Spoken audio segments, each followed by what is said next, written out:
जय हिंद दोस्तों। ITBP trade man के लिए मैथ के क्वेश्चन लेके आए हैं, तो चलिए शुरू करते हैं और वीडियो को पूरा देखिएगा। बहुत ही अच्छे अच्छे क्वेश्चन आप लोगों के लिए लाए हैं, जो कि आप लोगों को भी मज़ा आएगा और मैं भी आप लोगों को अच्छे से सॉल्व करके बताता हूँ। ठीक है, और 10 में से आप लोग बताइएगा कि आप लोगों पे कितने सही से सॉल्व हुए हैं। ठीक है, कमेंट में। और चलिए स्टार्ट करते हैं। जैसे कि क्वेश्चन दिया है, पहले क्वेश्चन पढ़ते हैं। एक थोक व्यापारी किसी खुदरा व्यापारी को 12 वस्तुएं 9 वस्तुओं के मूल पर बेचता है। यदि खुदरा व्यापारी उन्हें उनके अंकित मूल्य पर बेचे तो उसका लाभ प्रतिशत ज्ञात करना है। ठीक है, लाभ की बात कर रहा है, तो लाभ यानी कि प्रॉफिट परसेंट बराबर 12 वस्तुएं कितने में 9 की दर से बेच रहा है, तो बटे में क्या आ जाएगा 9 आ जाएगा और इंटू में 100। तो डिफरेंस कितने का आ रहा है 3/9 इंटू 100। 3 से 3 बे, तो 3 3 1/3%। यही आपका आंसर हो जाएगा, जो कि राइट आंसर दिया है सी में। ठीक है, जैसे कि इसमें कह रहा है खुदरा व्यापारी जो है 12 जो वस्तुएं आती, 12 वस्तुएं 9 वस्तुओं की विक्रय मूल्य पे बेचता है। समझ रहे हैं ना, यानी कि 9 वस्तुएं जो हैं वो 12 के हिसाब 12 के हिसाब से 9 वस्तुएं बेचता है, तो खुदरा मूल्य को उसे कितने अंकित मूल्य पर बेचे कि उसका लाभ परसेंट होगा। तो इनका डिफरेंस आप निकाल लोगे, 3 आ रहा है बटे में आपका जो SP बनता है ये, जैसे कि CP बराबर क्या हो जाएगा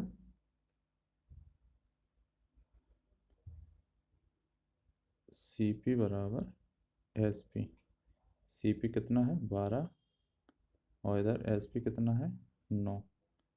जब आप इन्हें फ्रैक्शन में लिखोगे तो CP बराबर SP, तो क्या आ जाएगा 12/9। इनका डिफरेंस निकालेंगे, जैसे कि 3 × 12 3 × 9 कितने का डिफरेंस है 1 का। क्रॉस मल्टीप्लाई में आपको पता है कि जो बराबर में होती है क्रॉस मल्टीप्लाई में ये CP हो जाता है, ये SP हो जाता है। तो 1 का फायदा हो रहा है कितने पे हो रहा है 3 पे हो रहा है, तो 100 में आप 3 से भाग देंगे तो 33 सही 1/3 का क्या हो रहा है लाभ हो रहा है। ठीक, नेक्स्ट क्वेश्चन देखते हैं। जैसे कि एक वस्तु को 16% लाभ पर बेचा गया है, यदि उसे 200 रुपये अधिक में बेचा जाता तो लाभ 20% मिलता है। तदनुसार उस वस्तु का लागत मूल्य कितना होगा। कोई दिक्कत नहीं है। मान लीजिए जैसे वस्तु जो है वो X मान लेते, ठीक है, X का 20% लाभ, तो 120/100। इधर 16% लाभ पर, तो -X इंटू 16/100 बराबर कितना है 200। तो इनका जब दोनों का एलसीएम लेंगे तो 100 तो है, तो 100 का 100 ही आएगा। तो इनमें से माइनस करेंगे तो कितना आ जाएगा 120 में से 116 करेंगे तो 4x बराबर 100। इधर पहुंच जाएंगे तो 2 जीरो इधर बढ़ जाएंगे, तो कितना हो जाएगा 0 0 0।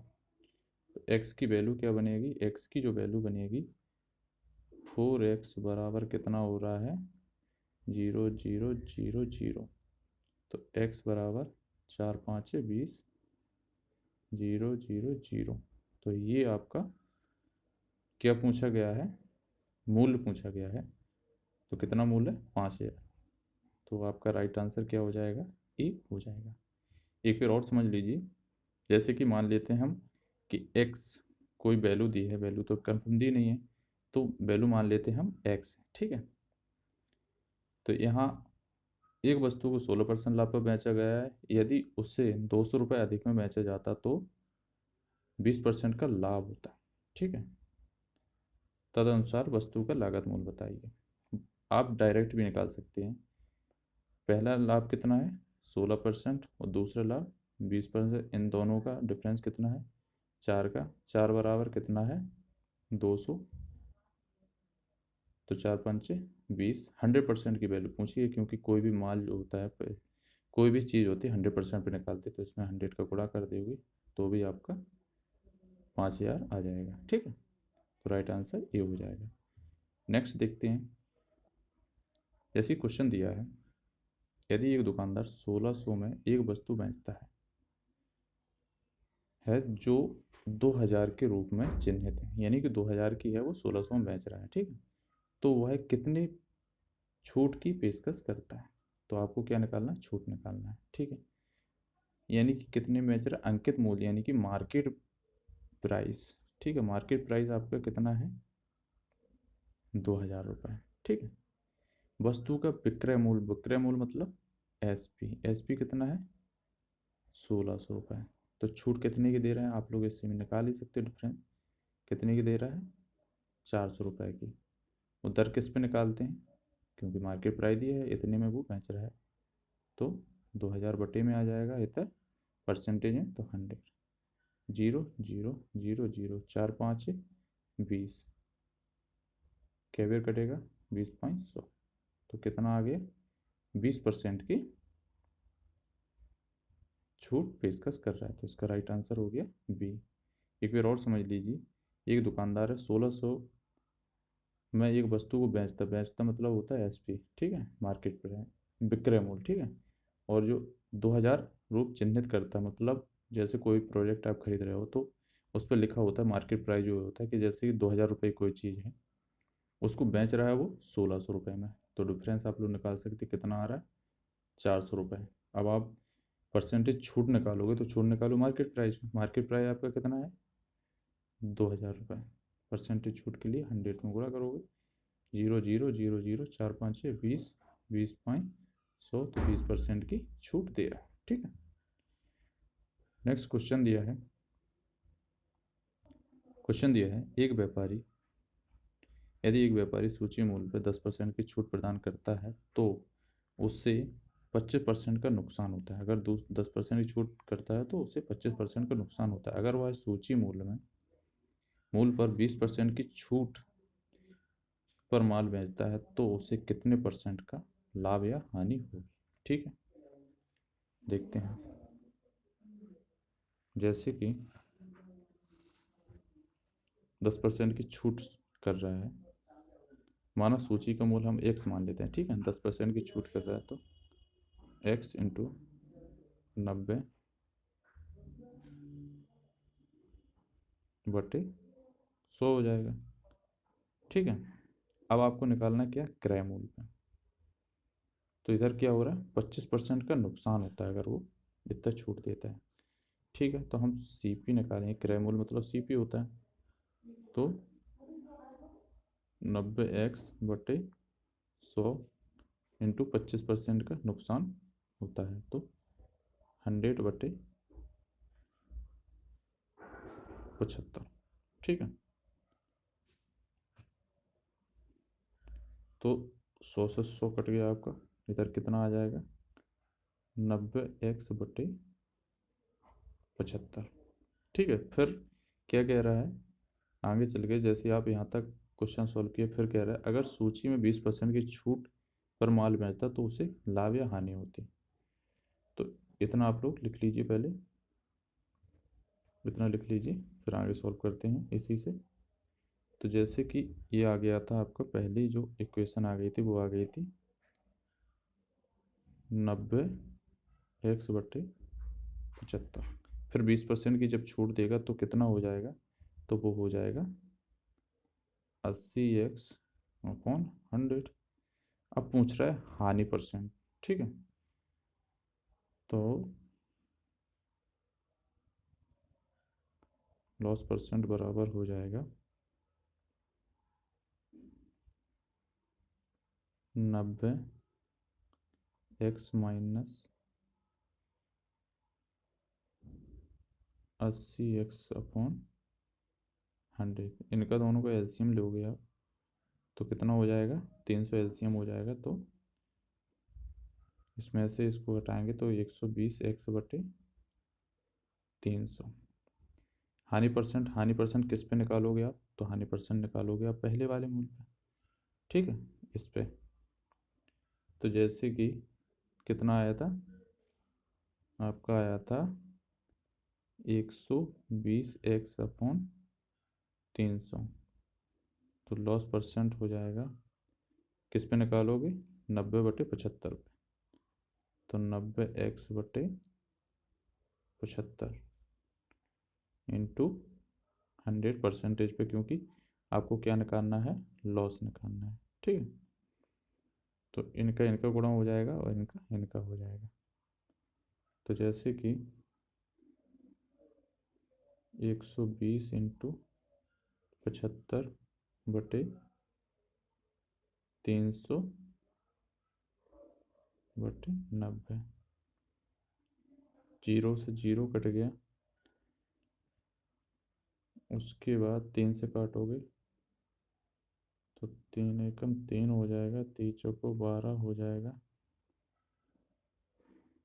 5 से काटोगे तो 15 पना 75, 5 छक्का 30, 15 चौको 60, 4 से 4 कट गया। उसके बाद आपको पता है कि 100 से वैल्यू निकालना है, तो बटे में 3, तो कितना आ जाएगा? 33। सही, 1/3 नहीं दिया तो आप 33 लिख सकते हो, जो कि हानि हुई है। राइट आंसर आपका हो जाएगा बी। एक बार और समझ लीजिए, जैसे कि हमने 10% छूट पर बेचते हैं और फिर इक्वेशन को हम, इतना नुकसान हो रहा है, तो नुकसान के लिए हम क्या करेंगे? 100/75 करेंगे, जब भी तो पूरी भरपाई कर पाएंगे ना। तो हो जाएगा 90x 100, और उसके बाद 100/75, क्योंकि 25% का नुकसान हो रहा है। तो 0 0, 100 से 100 कट गया तो 90, उसके बाद 75, उसके बाद दूसरा 20% की छूट के बाद तो कितना हो जाएगा? 20% की छूट हम देंगे तो कितना हो जाएगा? 80x/100। उसके बाद जब दोनों का एलसीएम लेंगे तो कितना हो जाएगा? 90x/75, दोनों का एलसीएम लेंगे 300, तो हो जाएगा 120/300। पहले इक्वेशन पे हम सॉल्व करेंगे इसको 90/75 पे, तो 90/75 इधर आ जाएगा, तो आपका क्या बन जाएगा? 120/300/90/75 इंटू 100। इनको इनको ले लेंगे, इसको इसको करा देंगे गुणा। तो 120/75 300 बटे गुणा में 90, 0 4, और जो गुणा में 100 है आपके, तो 100 यहाँ रख लोगे, ठीक है। 3 चौको 12, 3 तर को 9, 15, 5 पना 15, 5 छक्का 30, 15 चौको 60, 4 से 4 कट गया। ये 3 आपके जो बचे थे, इसको आप इससे भाग दे दोगे। 33 सही, 3 हानि हो चुकी है आपको, ठीक है। नेक्स्ट क्वेश्चन सॉल्व करते हैं। इतना जो टाइम लग रहा है वो सिर्फ आपको समझाने में लग रहा है, वरना तो क्वेश्चन तो आपके 1 मिनट के नहीं है, ठीक है। जैसे कि दिए है, दो संख्याओं का औसत जो है वो है 12.5 है, तथा उनके गुणनफल का वर्गमूल 12 है। ये संख्याएं होंगी, तो संख्या कौन सी होंगी? मान लीजिए संख्या मान लेते हैं ए एंड बी, ये हो गई आपकी संख्या, ठीक है। तो इसका क्या कह रहा है? औसत। तो औसत में आप लोगों को पता है कि ए प्लस बी का औसत कितना हो जाएगा, यानी दो संख्या में नहीं तो 12.5 इंटू 2, तो कितना हो जाएंगे? 25, ठीक है। तथा क्या कह रहा है? इनका गुणनफल कितना है? 12। तो रूट में रखोगे ए प्लस बी को, तो कितना है? 12, ठीक है। अब इनको अब बांट लीजिए। जैसे कि हम अगर ए को रख रहे हैं, ए को हम कितना मान लेते हैं? अगर ए को हम 16 मान लेते हैं, तो बी को कितना मानना पड़ेगा, 9। ठीक है, तो इस हिसाब से आपका बन जाएगा। जैसे कि हम इनको जब काटेंगे ना, 4 बांटेंगे तो 3, तो 4 का स्क्वायर 16, 3 का स्क्वायर 9। तो इस हिसाब से आप इसको बांट सकते हैं। तो राइट आंसर आपका हो जाएगा सी। ठीक है, चलिए नेक्स्ट क्वेश्चन सॉल्व करते हैं। क्वेश्चन दिया है, तीन संख्याओं का औसत 135 है। इनमें से सबसे बड़ी संख्या 180 है। शेष दो संख्याओं का अंतर जो है वो है 25। सबसे छोटी संख्या क्या होगी। ठीक है, मानस संख्या क्या होगी, एक्स मान लिया। ठीक है, संख्या बीच वाली संख्या आपकी क्या होगी, अंतर है क्योंकि x प्लस 25 हो जाएगी। तो बीच वाली जो संख्या है वो आपकी हो गई x प्लस 25। बड़ी संख्या जो है इसमें दिया है, बड़ी संख्या वो है आपकी 180। औसत का आप लोगों को पता ही होगा, औसत क्या होता है, औसत बराबर एवरेज बराबर क्या होता है, संख्याओं का योगफल और बटे संख्याएं। ठीक है, तो इतने आप लिख लीजिए और इस पर टिक कर लीजिए, फिर हम आगे और सॉल्व कर देते हैं।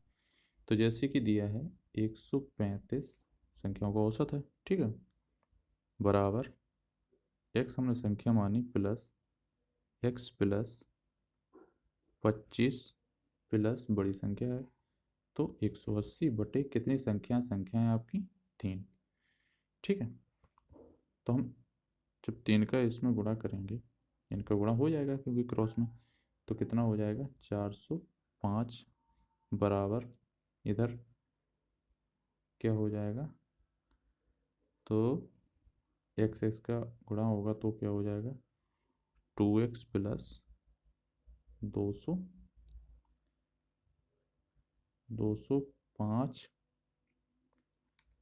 तो जब इधर आप इधर से सॉल्व करोगे तो कितना आ जाएगा 2x बराबर 405 माइनस 205 करोगे तो कितना आ जाएगा 200, तो 2 से काटोगे तो x बराबर आ जाएगा आपका x बराबर 100। तो सबसे जो छोटी संख्या की बात कर रहे हैं तो आपकी सबसे छोटी संख्या आ जाएगी, वो आ जाएगी 100।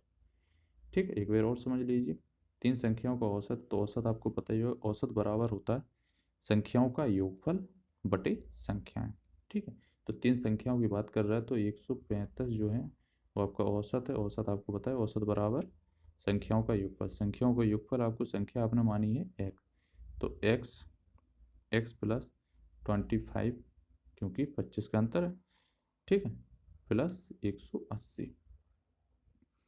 उसके बाद तीन संख्या, इसको इसमें आप गुणा कराएंगे तो आपका 405 आ जाएगा, और इधर इनका इनका गुणा होगा तो आप लोगों को पता ही होगा, तो 2x हो जाएगी प्लस ये कितना हो जाएगा 205, क्योंकि किस में जुड़ जाएगा, ये जुड़ जाएगा आपका 180 में। ठीक है, उसके बाद आप जब 405 में से घटाओगे 205 तो 200 आ जाएगी, 2x की जो वैल्यू आ जाएगी वो 200 आ जाएगी, तो x की वैल्यू 100 आ जाएगी। वही आपसे x की वैल्यू पूछा गया है। ठीक, नेक्स्ट जो क्वेश्चन दिया है, 200 रुपये की एक राशि, 200 रुपये की राशि को 5% वार्षिक चक्रवृद्धि ब्याज की दर से 2 वर्ष के लिए दिया गया मिश्र धन क्या होगा। ठीक है, हम आपको इसको दो तरीके से भी लगवा सकते हैं। तो पहले हम पूरा सॉल्व कराएंगे सूत्र के साथ, उसके बाद फिर शॉर्ट ट्रिक से बता देंगे। ठीक, जैसे कि आप लोगों को पता ही होगा जो चक्रवृद्धि ब्याज का फार्मूला होता है, ये डिनोट करता है मिश्र धन को बराबर P1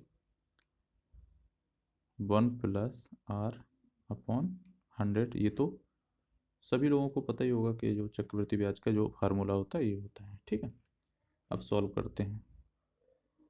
ए बराबर 200 रुपये दिया है। ठीक है, 1 प्लस 5 अपॉन 100 टाइम 2 वर्ष दिया है, 20 बार कटेगा क्योंकि 5 से काटोगे। अब क्या है, +1 तो ऊपर जाएगी तो कितना हो जाएगा 200 इंटू 21 अपॉन 20, 2 वर्ष का है तो 21 अपॉन 20, 0 0 0 0, तो इधर कितना हो जाएगा, 0 नहीं भी काटिए आप, पहले ऐसे सॉल्व करते हैं। जैसे मान लीजिए कितना हो गया, 21 21 को गुणा करेंगे तो 441 अपॉन 20 20 का 400, और इधर गुणाम कितना है 200। अब तो काट दीजिए 0 0 2 से, तब इनको हम 2 से काटेंगे तो कितना आ जाएगा 220.50, ये आपका मिश्रधन आ गया है। ठीक है, अब आप ऐसे भी कर सकते हैं, जैसे कि 5 की वैल्यू कितनी होती है, 5% की जो वैल्यू होती है वो होती है 1/20। तो चक्रवृद्धि ब्याज में क्या हो रहा है, बढ़ रहा है। ठीक है, तो प्लस हो रहा है, तो 20 इधर 21, 2 वर्ष का है तो 20 इधर 21, कितना हो रहा है 400, इधर कितना हो रहा है 441। 400 की जो वैल्यू दी गई है वो कितनी दी गई है 200, क्योंकि ये दिया है मूलधन। तो इसको हम देखते हैं तो क्या 2 से भाग जा रहा है, तो ये आपका मिश्रधन आ रहा है, 2 से भाग इसमें भी दे सकते हैं आप, तो भी आपकी क्या है वैल्यू आ जाएगी। ठीक है, चलिए नेक्स्ट क्वेश्चन देखते हैं। उसके लिए आपको वैल्यू याद करना पड़ेगी। ठीक है, जैसे कि जो 5% की वैल्यू है वो होती है आपकी 1/20। इसी तरह जो भी परसेंटेज होती है उसे वैल्यू में आप लोगों को पता ही होगा, परसेंटेज में अगर पढ़ा होगा तो जो भी वैल्यू, जैसे मान लीजिए अगर 10% की वैल्यू पूछ तो 10/100, तो आपकी आ जाएगी 1/10। ठीक है, इसी तरह आप जो भी वैल्यू निकालना चाहो, 50% की वैल्यू निकालना है तो हो जाएगा 1/2। ठीक है, इसी तरह आप किसी भी वैल्यू को निकाल सकते हैं। ये क्वेश्चन दिया है, अच्छा क्वेश्चन है। ठीक है, अगर थोड़ा बहुत टफ करेंगे क्वेश्चन तो इस तरह क्वेश्चन आ सकते हैं। जैसे 8,000 का 6% वार्षिक दर से 9 महीने का चक्रवृद्धि ब्याज लगभग कितना होगा, लगभग की बात कर रहा है, जबकि वर्ष ब्याज जो है वो है तिमाही। ठीक है, तिमाही आप लोगों को पता ही होगा कि 1 महीने 1 साल में तिमाही कितनी हो जाएंगी, 4 हो जाएंगी। ठीक है, तो 9 महीने में तिमाही आपकी कितनी हो जाएंगी, वो हो जाएंगी 3। ठीक है, 6% में जो है आप क्या करोगे, भाग दोगे, क्योंकि 1 साल में कितनी होती 4, तो 6 में जब भाग दोगे 4 का